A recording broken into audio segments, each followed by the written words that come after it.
Jæja, annars þetta tryggt? Nei. Er það ekki Það er tryggt? ekki alveg tryggt. Við erum að klára að leika á laugardaginn til að gulltryggja. Þannig að ég held að, ég veit ekki til. Ég er kannski bull í hérna. En ég held að við þurfum að klára leikinn á, við töpum senasta leik Keflavík vann. Þannig að það voru komin 2 stigum yfir. Við erum búin að jafna það núna og eigum innbyrðis. Þannig að við erum að klára laugardaginn til að gulltryggja þetta. Nú, nýleg greining á tölfræði sýndi að Hauka væri með besta varnarliðið. Var liðið að sýna fram á það í dag? Ég var allavega bara mjög ánægð með vörnina. Bara byrjum aðeins soft. Ekki soft kannski, en svona vorum ekki ná að stoppa Daniel. Hún skoraði náttúrulega fyrstu 13 stigin eða eitthvað. Þannig vorum ekki að spila samkvæmt þeim áherslu eins og við lögðum upp með.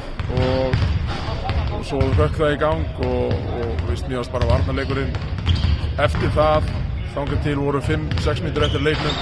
Við erum bara rosalega öflugur. Og mikil vinnaði á stelpunum og vorum frákast að mun betur. Og við höfum náttúrulega verið búin að klára en leik fyrr. En við þurfum alltaf að gera þetta einhvern veginn spennandi. Það er alltaf að reyna að hjálpa þeim mér þessi elskur. Og út af við töpuðum náttúrulega yfir 20 boltum í dag. Já, vörnin eiginlega bjargaði öllum töpuðu boltanum. Já, bara klárlega. Við en hverjum ekki saman núna. Við þurfum bara að fagna þessi kvöld og svo á morgun byrja undirbúningur að fara í KR. En framist staðan góð. Takk.